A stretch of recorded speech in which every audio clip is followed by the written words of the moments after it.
Thank you very much, Imelda, the Cabinet Secretary, Ministry of Education, the Principal Secretary, State Department for Basic Education, the Principal Secretary, State Department for Higher Education, the representatives of the Ministry of Interior, National Police Service, DCI, the chairperson of the Kenya National Examinations Council Board, council members, fellow CEOs, representatives of the associations Kcse, Kcse, and Kenya Private Schools Association, staff from the Kenya National Examinations Council, members of the Fourth Estate, all invited guests, ladies and gentlemen, good morning. On behalf of the management of the Kenya National Examinations Council, I take this opportunity to welcome you all to this ceremony, which marks the release of the 2024 Kcse examination results. As Imelda has said, it is worth noting that the candidates whose results we are releasing today sat their KCPE examination in March 2021, being the first cohort whose examination calendar was disrupted by COVID-19. We therefore commend them for their resilience this far. A total of 512,000 candidates registered for the Kcse examination, recording an increase of 7.19%. CS, the last time we had such an increase, I think, was in 2020. I wish to commend all the center managers for the efforts they made to ensure that all candidates registered within the stipulated timeframe. Assessment of the candidates started in January of 2024 with projects for agriculture, art and design, woodwork, metalwork, building construction, and computer studies.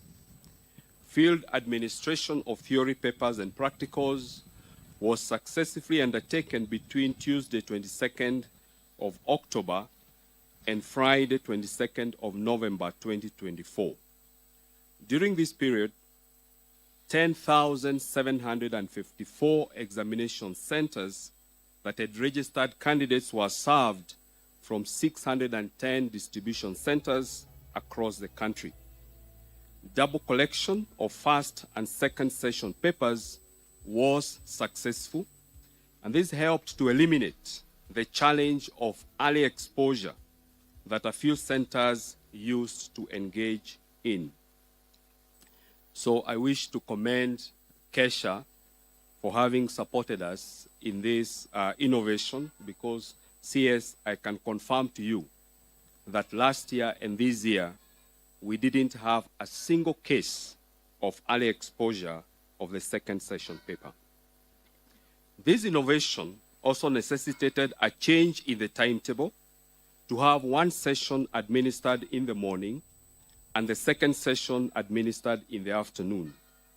This allowed the candidates adequate time between the two sessions, unlike in the past when they only had 1 hour between the two sessions.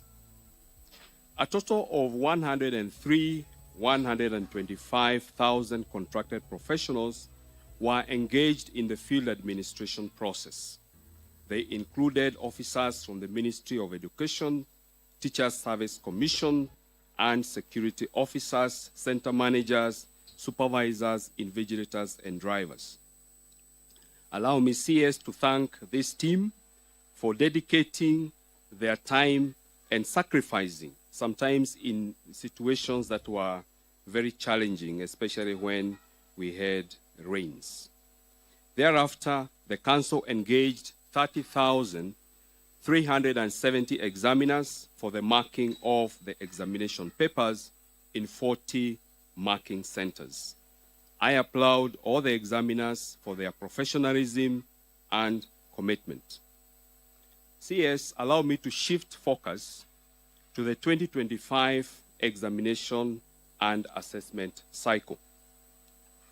This year, NEC will administer Kcse to the third cohort of the competency-based education and the Kenya Junior Secondary Education Assessment to the first cohort that has just joined grade 9.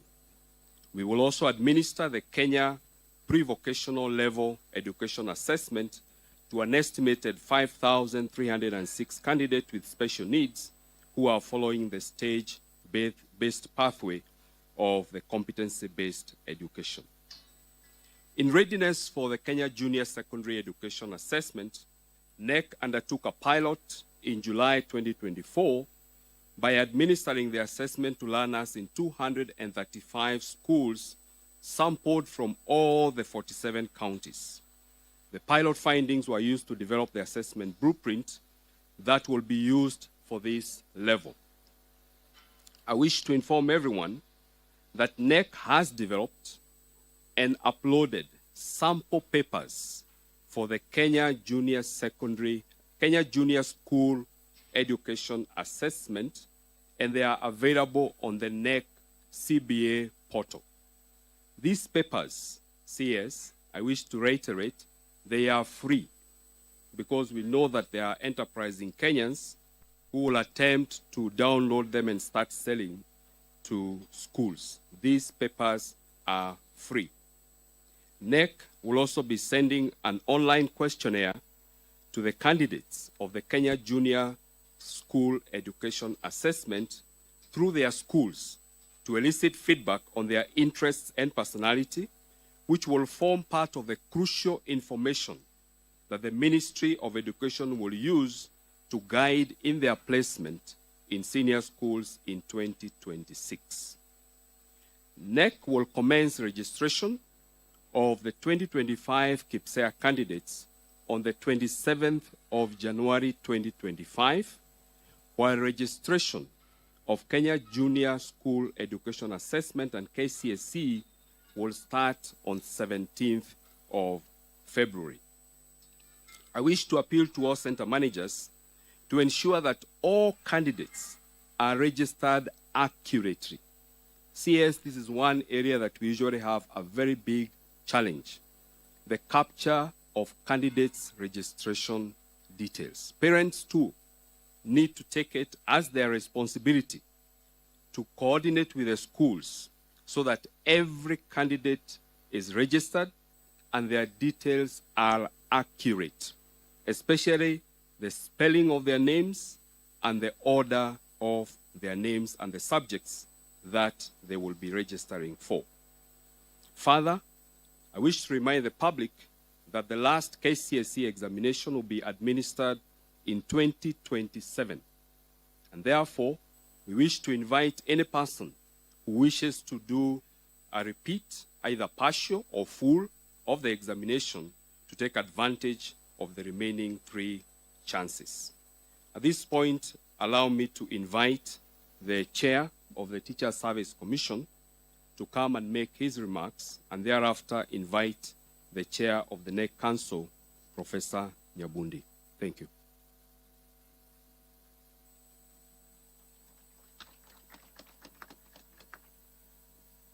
Thank you. The CS, the PS is pleasant. Allow me to ride on the established protocol. Ladies and gentlemen, good morning. Good morning. Happy New Year. Thank you. Let me start by saying it's an honor to start before you to mark this significant occasion, the release of 2024 Kenya Certificate of Secondary Education results. Ladies and gentlemen, I take this opportunity to express the Commission's deep gratitude to our teachers who supervised, invigilated, and marked the examinations. Their commitment and diligence ensured that the entire process was conducted with the highest standards of integrity and fairness. Your efforts, teachers, have been instrumental in ensuring that the exam was done well. The 2024 Kcse was conducted between October 22nd and November 22nd, marking a significant milestone for our learners. Today's results are not just numbers, they represent the culmination of months of hard work and dedication by learners, supported by teachers and parents. To the candidates, we congratulate you on this achievement and wish you success as you transition to the next phase of life. On behalf of the Teacher Service Commission, we commend the Cabinet Secretary for leading the sector and coordinating interministerial team that ensured this critical milestone is realized. To the candidates who will receive their results today, I wish you success in your future endeavors. Remember, this is not the end of your journey, but a stepping stone to the next phase of your life. Ladies and gentlemen, as a commission, we remain committed to addressing the challenges facing the teaching service, particularly those related to teacher shortages. Through the support of the national government, we have recruited 76,000 teachers over the past 2 years to strengthen the implementation of CBC. Of these, 20,000 teachers are teacher interns who have reported to the schools, junior secondary schools, this term, marking a significant milestone as grade 9 learners begin their academic journey this week. Notably, the 20,000 interns are strategically targeted to increase the number of science teachers, a critical area in advancing STEM education. This focus is aimed in equipping our learners with the skills and knowledge necessary to thrive in a dynamic and technologically driven world. In addition, I'm pleased to note that the government has, over the last 2 years, provided the Commission with additional funding to promote teachers. This financial year, the Commission is conducting interviews to promote a total of 25,288 teachers across the various grades.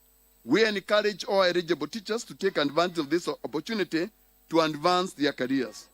These promotions are a testament to our commitment of fostering professional growth and recognizing the hard work of our teachers.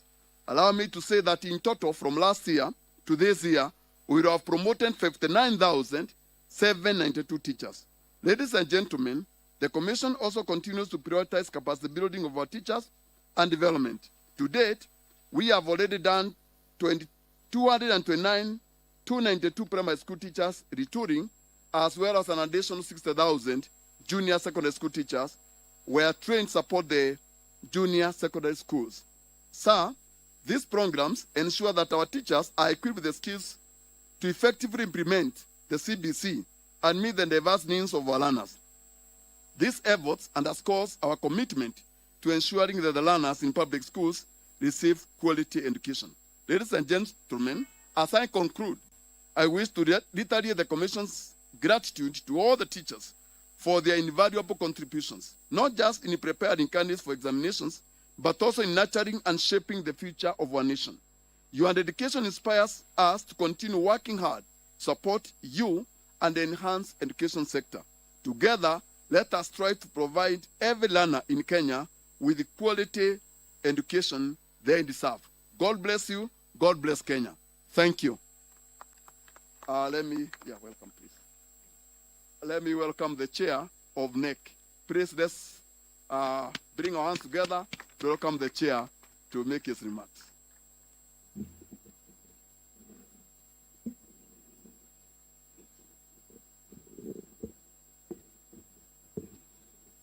Good morning, everybody. The Cabinet Secretary, Minister of Education, Mr. Julius Mingos Ogamba, the Principal Secretary, State Department of Basic Education, Dr. Bailey Okipsang, the Principal Secretary,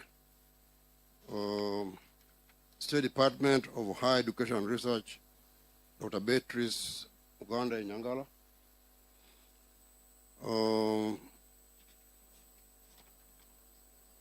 council members of NEC present, CEOs of other government agencies, directors from the Ministry of Education, Kcse directors, center managers present, representatives from security agencies and other ministries, representatives from religious education boards, staff of the Kenya National Examination Council, members of the press present, all invited guests.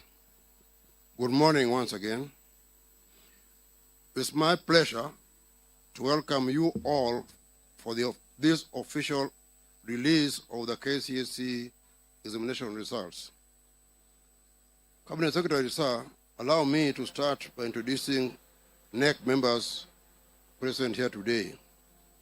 This is a very heavy council, and my first and most important member here is none other than my PS, Dr. Kcse. Next member present is Director of KCD, Professor Charles Ongondo. Then I have Director of Quality Assurance and Standards from the Ministry, Madam Evelyn Owoko. I have a representative from National Treasury who is not here now. Oh, you see? Mr. Peter Njoroge. We also have, in absentia, the Kcse CEO, Dr. Nancy Machari, represented here today. And we also appreciate the presence of Kcse Chairman. Ladies and gentlemen, the Kenya National Examination Council is mandated to conduct school and tertiary assessments and examinations and certify learners on their achievements. The Council is committed to upholding the credibility of national examinations. This is enshrined in our mission statement of quality education assessment and credible certification. I wish to thank the government of Kenya for providing NEC with resources through the Ministry of Education that enable us to successfully administer national examinations. As a council, we have taken up the responsibility of ensuring that these resources are efficiently utilized to deliver credible national examinations. At this juncture, I would also like to express my gratitude to the Cabinet Secretary for Education, Honorable Migos Ogamba, for the leadership he has provided to ensure that our team delivers on NEC mandate. Your continued support, sir, is beneficial to the candidates and the council. Ladies and gentlemen, as has been mentioned by the CEO of NEC, NEC carried out a pilot study of the Kenya Junior School Education Assessment in preparation for its rolling out this year. I take cognizance of the immense support accorded to us by various education agencies during this exercise. And this is important because we're going to do it for the first time. I urge all stakeholders to ensure that all processes related to the inaugural administration of these assessments are carried out smoothly. Ladies and gentlemen, today we present to you the results of the 2024 Kcse candidates. I take this opportunity to appreciate the candidates whose results we are releasing today. Similarly, I thank the center managers, supervisors, and all field officers for their diligent service and for embracing the innovations that were put in place this year and administering the 2024 Kcse examination successfully. I think I need to mention that one of the most significant innovations was that of having examination scripts without names, numbers, or schools. I believe it helped to enhance our integrity. The double pickup of examinations was important to us. We will continue to put in place steps that will further enhance integrity of the exams. And as we appreciate all the center directors, center managers, we also wish to encourage them to be more diligent in ensuring that there is no interference with exams in any manner that would affect integrity of examinations. So to that extent, I take the opportunity to thank you for presiding over this occasion, Bwana Cabinet Secretary. At this juncture, allow me to invite the CEO Teacher Service Commission, who's already done his job. But then I want now to invite the Principal Secretary, State Department of Basic Education, who will then invite all his colleagues at his pleasure. Thank you very much. Asante sana, Chair. Our Cabinet Secretary, Amigos Okamba, my colleague Kcse Patrice Inyangala, the Chair of our Council, the CEO, our representative for this CEO Teacher Service Commission, Antonina. Good morning. Before I make some remarks and invite the Cabinet Secretary, I would wish to invite my colleague, Dr. Patrice Inyangala, to make some remarks. Karibu, Patrice.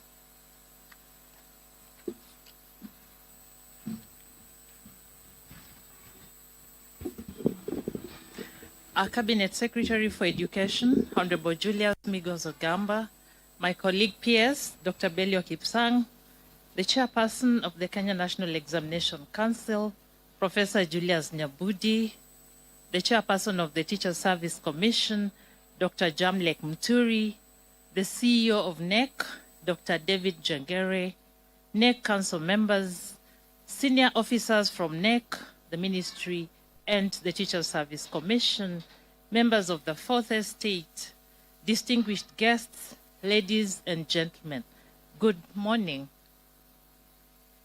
It is my pleasure to reflect on the significance of this moment, and I invite all of us not just to think about the results, but to think about the skills that collectively our lecturers, our teachers and mentors have helped to mold our students. The communication, the collaboration, critical thinking and creativity, because these are the skills that are going to define who they become in life. And most importantly, it is our responsibility to think about the hidden curriculum, that which is not examined. How are we, as members of the public, affecting our students to mold their character? That said, I'm very excited to welcome the candidates who have managed to sit for these exams to the next level of education, whether they choose to go to the colleges, to the TVETs, or the universities. We are ready and prepared to help them realize their full potential so that they can make a great contribution in shaping our country. I thank you all.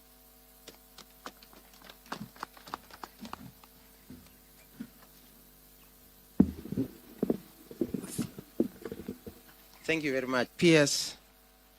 Once again, I would want to take this opportunity to thank all of us, thank God for the successful completion of last year's Kcse examinations administration cycle, as our Cabinet Secretary today releases these results this time in January 2025. I would want to also thank all of us and the patience that we have had in ensuring that our children receive that which they labored for the last 4 years.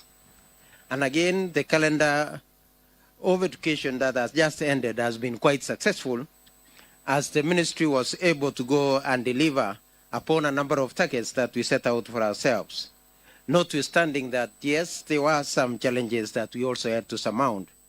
And some of the deliverables that we were able to deliver on in this particular year were among them the construction of the junior school classrooms. And at this juncture, I want to thank our heads of institution, our head teachers in our junior school for ensuring that the resources that we placed on them, they were able to optimize on it, and that we were able to therefore achieve our objective of ensuring that our children had classrooms. Again, we would want to also mention that we were able to distribute the necessary books revamping our ICT infrastructure, engaging with our teachers' colleges to ensure that they also have the necessary facilities as they train our future teachers, among a few others. And with regard to the examination and assessment, I would want to mention, as we mentioned last year, that we were able to successfully phase out the KCPE that we did as the last one last year, as we embark ourselves in preparing for the next stage of assessment, which will be Kenya Junior School Assessment. I would also want to affirm that the State Department for Basic Education is committed to delivering in line with global and national goals, that which we have been set out to do. To this end, I will affirm that we have developed the necessary policies, regulations that will guide us into the future as we implement the competence-based education, looking forward to our first cohort joining senior school next year. And also to affirm that now 3 of the levels have attained the full cycles.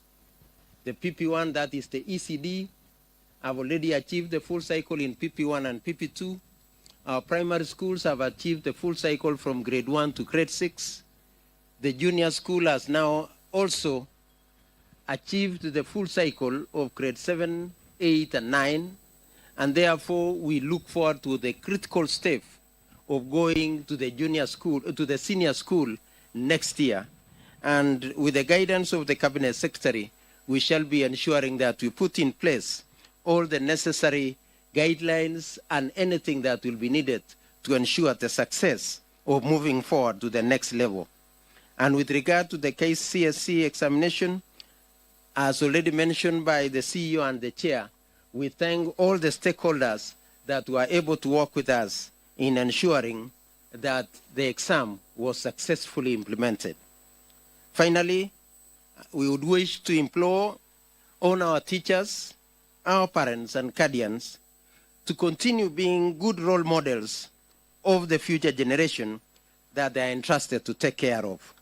Because as it is said, children learn what they live, and also children live what they learn.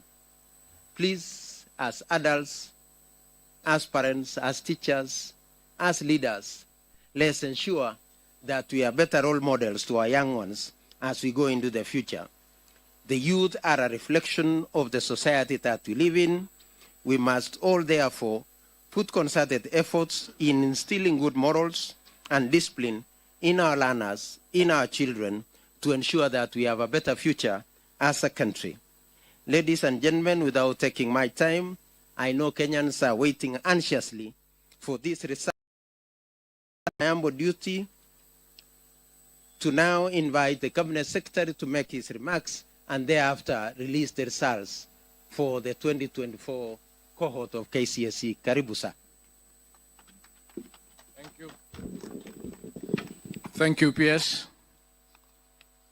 Please be seated. The Principal Secretary, State Department for Basic Education, Dr. Belio Kcse. The Principal Secretary, Department of Higher Education and Research, Dr. Beatrice Nyangala. The Chairperson, Kenya National Examination Council, Professor Julius Nyabundi. Chairperson, Teacher Service Commission, Mr. Jamlek Muturi. The CEO, Kenya National Examination Council, Dr. David Njengere. The NEC Council members present, the senior government officials from the Ministry of Education, Ministry of Interior, and all other government ministries present, representatives of education-related unions and associations, members of the press, ladies and gentlemen, good morning. For the first time in more than 30 years, I stand here today to speak about a secondary school subsector which henceforth faces a massive transformation arising from the first implementation of the competency-based education.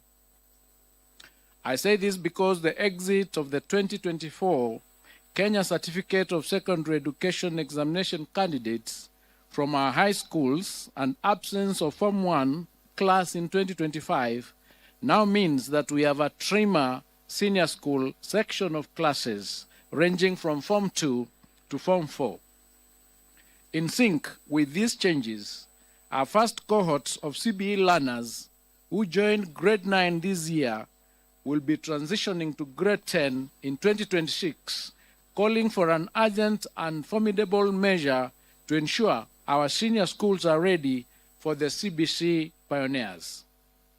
With the release of the 2024 Kcse results today, we have started a gradual phase-out of an examination that has been offered for 35 years, with the last one expected to be held in 2027. I therefore wish to immensely thank all our education sector stakeholders who have year after year put their best foot forward to ensure they adequately prepare our Kcse candidates to administer the annual examinations ever so successfully and smoothly. Today, we are releasing the 2024 Kcse examination results for the 962,512 candidates, all of whom we have cleared to join various higher learning institutions to pursue careers of their choice.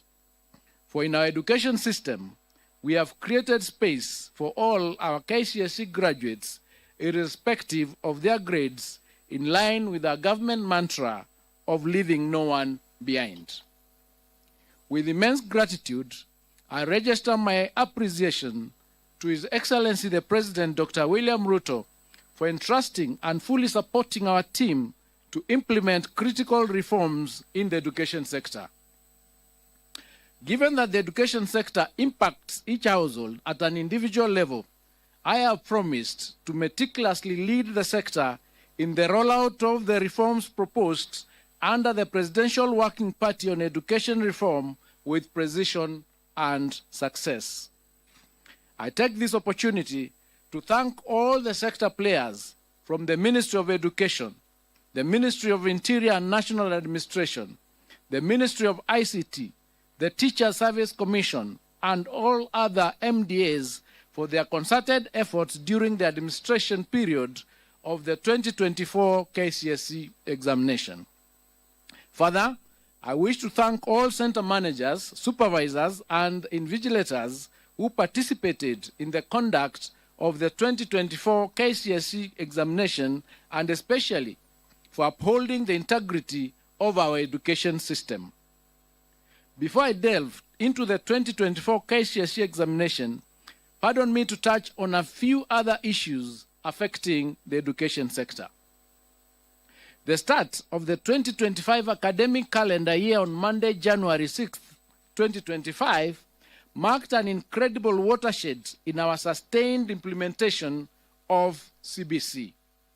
As a government, I am proud to announce that we surmounted the expected challenges in efforts to place all the 2024 grade 8 learners in classrooms at grade 9.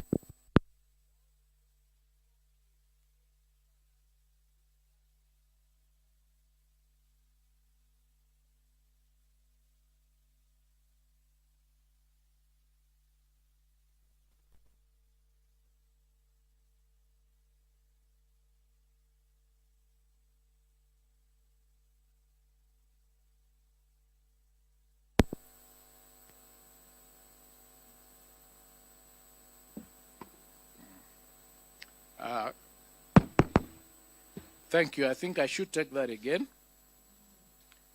The start of the 2025 academic calendar year that we started on Monday, the 6th of 2025, marked an incredible watershed in our sustained implementation of the CBC. As a government, I'm proud to announce that we surmounted the expected challenges in efforts to place all the 2024 grade 8 learners in classrooms at grade 9, the highest level of junior school.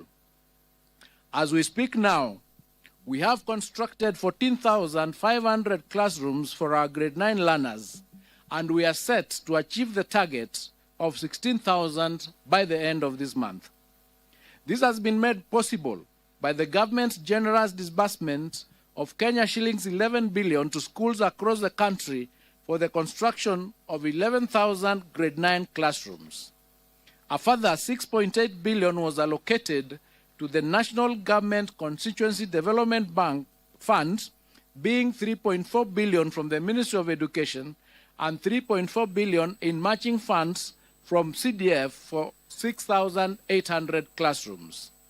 Further, the 18 constituencies in Nairobi have been allocated a total of 1 billion Kenya shillings for infrastructure development through the National Government Constituency Development Fund.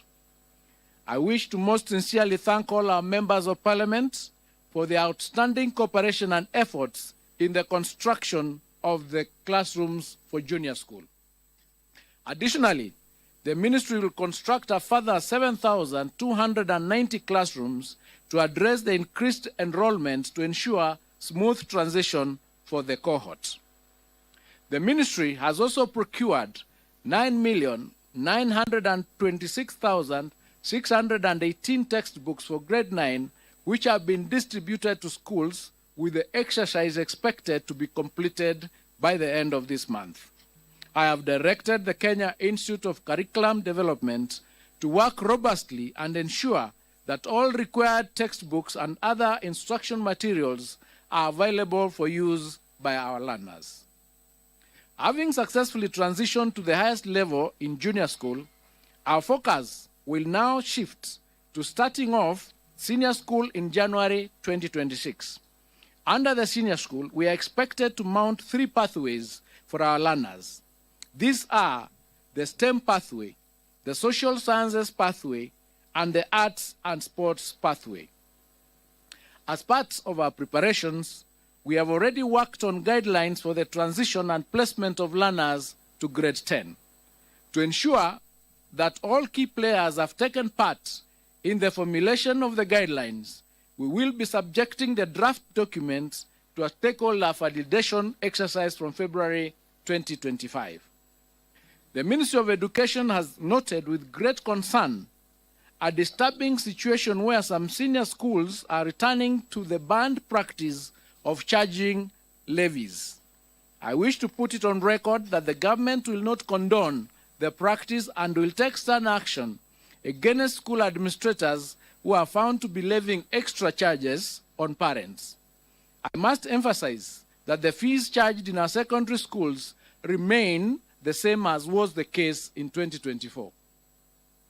As promised last week, the Ministry of Education is liaising with the National Treasury to ensure that 48 billion Kenya shillings capitation grants for our primary, junior and secondary schools levels for Term 1, 2025 are disbursed using the data captured under our National Education Management Information System. I wish to state that the government has kept enhancing measures aimed at ensuring high levels of efficiency and effectiveness in the administration of national examinations.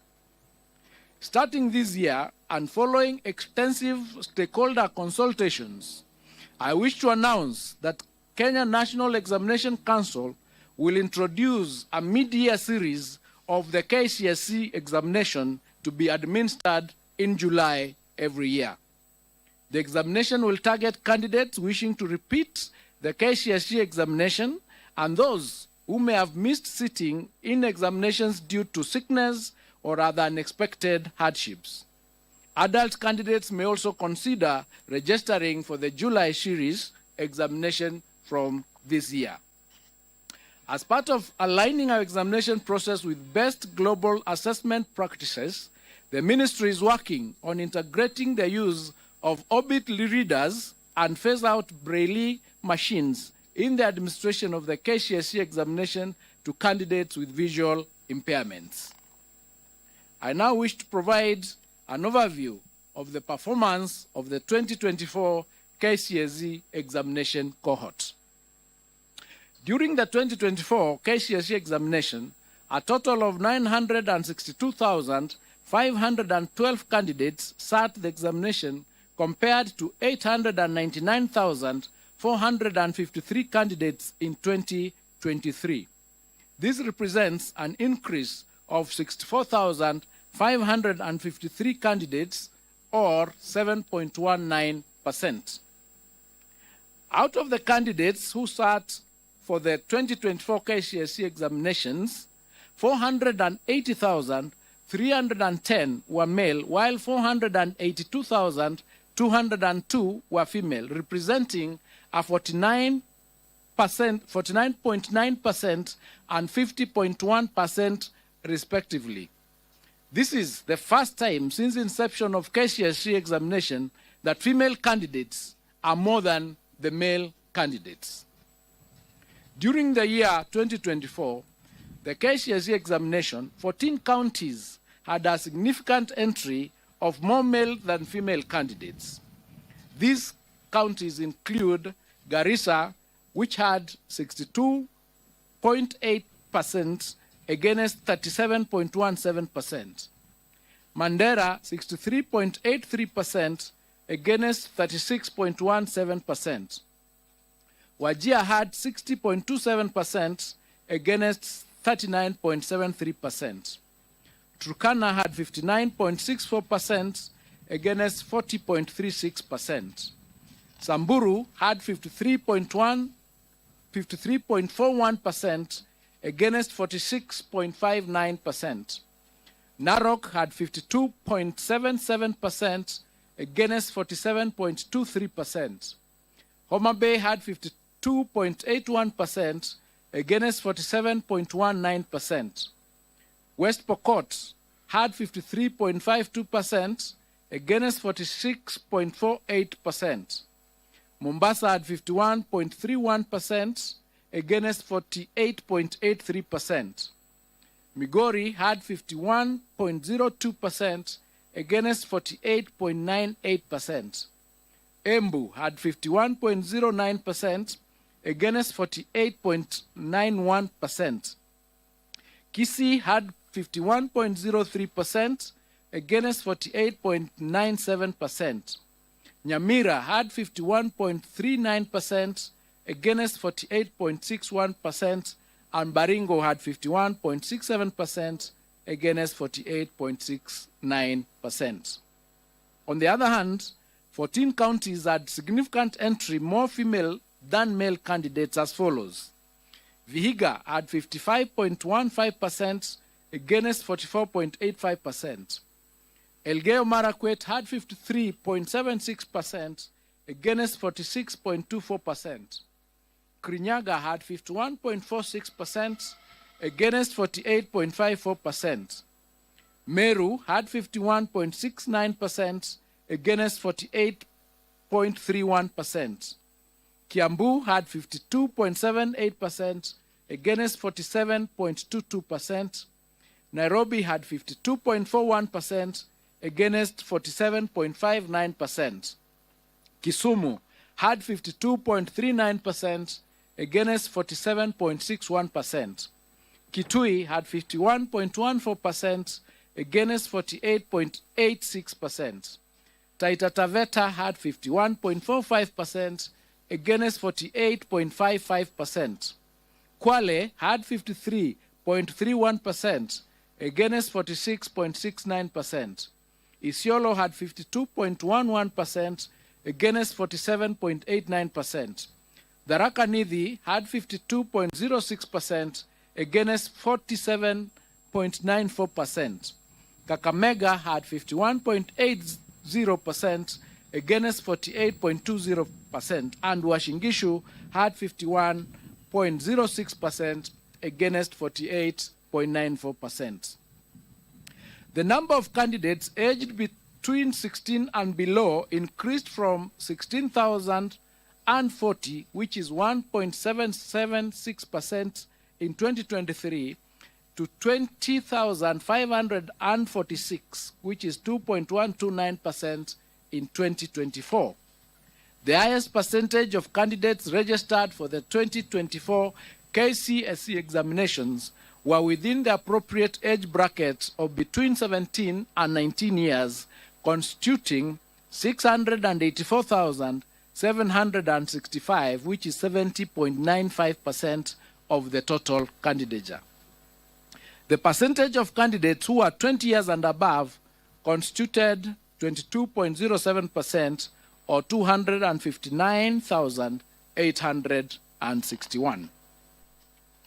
Out of the 30 subjects offered in 2024 Kcse examination, 17 subjects recorded a significant improvement in performance.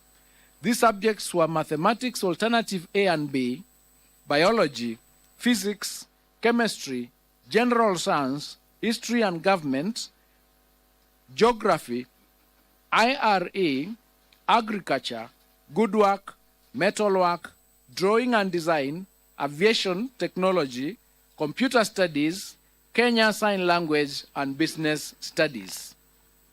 10 subjects recorded a drop in performance, and these were English, Kiswahili, biology for the blind, CRE, home science, building construction, electricity, French, Germany, and music. Female candidates recorded better mean score performance than male candidates in the following 7 subjects: English 101, Kiswahili 102, Kenya Sign Language 504, French 501, Home Science 441, CRE 313, and Art and Design 442. Male candidates, on the other hand, recorded a better mean score performance than female candidates in 23 subjects, and these are mathematics alternative A and B, biology and biology for the blind, physics, chemistry, general science, history and government, geography, IRE, woodwork, metalwork, building and construction, power mechanics, electricity, drawing and design, aviation technology, agriculture, computer studies, German, Arabic, music, and business studies. As it was in 2023 Kcse examination, the 2024 Kcse examination results have been graded using the reviewed grading system, in which the overall grade at Kcse examination has considered mathematics the best performed language among 3, that is English, Kiswahili, Kenyan Sign Language, and the best performed 5 subjects. There were 1,693, or 0.18% candidates who obtained an overall grade A in the year 2024 Kcse examination, compared to 1,216, or 0.14% candidates in 2023. The number of candidates with direct university entry qualifications of grade C+ and above was 246,391, translated to 25.53% in the year 2024, compared to 201,133, which is 22.27% in the year 2023. And this is attributed to the improved or new grading system.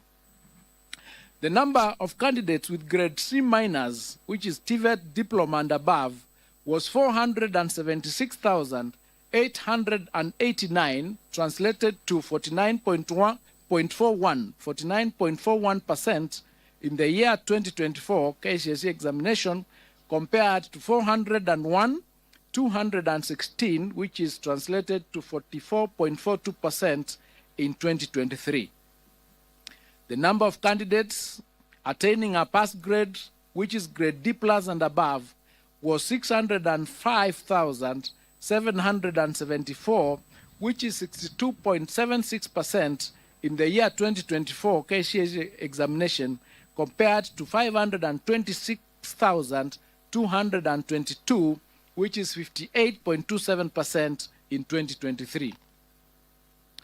To enhance the credibility of the examination process, for the first time, candidates' examination question papers was personalized and anonymized. This helps to improve objectivity during marking and holding candidates personally responsible for any irregularities.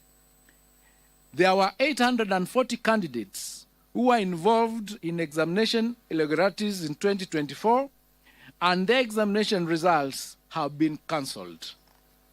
The Council is empowered in law as provided in the Kenya National Examination Council Handling of Examination Irregularities Rules of 2015, Legal Notice number 132 of 2015, Rule number 8, to withhold the results of any candidate or examination center suspected of having been involved in an examination irregularity or malpractice pending completion of investigations. To this end, the results of 2,829 candidates suspected to have involved in the examination irregularities have been withheld pending completion of investigations that should be completed within a period of 30 days from the official release of examination results, which is today. It is unfortunate that a few contracted professionals and teachers are still insistent on ruining the future of our learners by subjecting them to examination malpractices. 91 contracted professionals were reported to have been involved in aiding examination malpractices. Firm disciplinary action will be taken against such teachers. Individual 2024 Kcse candidate examination results will be accessed online through a secure link on the NEC website or directly through the following website: https://results.nec.ac.ke. Candidates will be required to enter the candidate's index number and any one of the names as per the registration data for the 2024 examination results. The results will be available immediately after the end of this function. Any candidate with difficulties in accessing individual results is advised to call NEC toll-free number 080-0724-900 or 080-0721-410. It is now my humble duty and privilege to declare the 2024 Kcse examination results officially released. I wish all the candidates success in their future endeavors, and I wish all of you a happy new year 2025. Thank you and God bless you.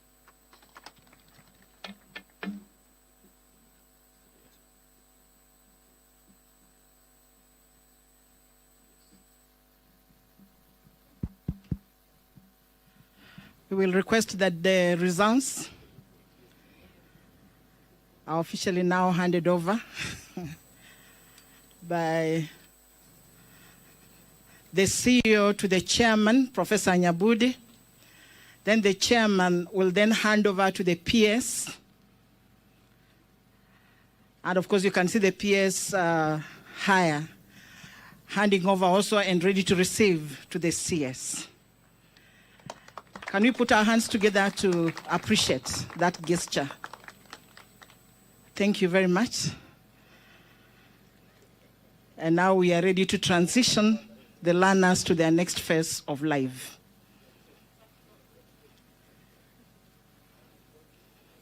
Thank you very much, and we can take our seats. As we take our seats, allow me, sir, to invite Mr. Ahmed Mutanga to come and give us the closing prayer, and thereafter then we shall proceed for the tree planting by our chief guest after the prayer. Mr. Mutanga. Thank you very much, Master of Ceremonies. We may stand.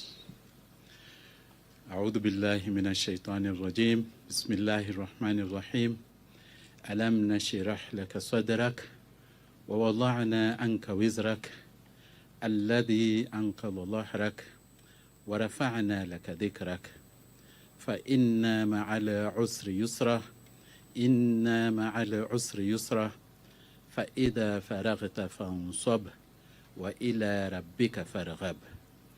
Ya Allah, we recognize your presence in this meeting, and we thank you for the meeting and the way it has proceeded. We thank you for the leadership that you have bestowed on us, and we thank you, Ya Allah, for the blessings that you gave us and the responsibility you gave us, to bestow our energies and our efforts on the path towards giving our young children their future. Ya Allah, we ask you especially to grant every family that had a candidate joy and celebration today, and grant them the wisdom to remember you as they thank you for the sacrifices that they have made. Ya Allah, we especially thank you, especially for our cabinet secretary, the permanent secretaries, our chairman and our CEO, and all the people who are involved in processing these examination results. It was a tedious affair, Ya Allah, and you know the sacrifices people made, and you have specifically said in the Quran, Inna ma'ala usri yusra, verily after every hardship there is ease. And therefore we know that today as we celebrate, it is a day for us to feel the ease. Ya Allah, bless the congregation that is here today, our fourth estate, members of the fourth estate who have endured the climate as it is. They are not under any shade. Ya Allah, give them the perseverance and let them allow them to give the objective reporting so that today every family will know what we have processed here today. Wassalatu wassalamu ala Muhammad wa ala alihi wa sahbihi ajma'in walhamdulillahi rabbil alamin. Amin, thumma amin, thumma amin. Amen. Thank you. Sir, we request that we proceed to the tree planting site through this exit.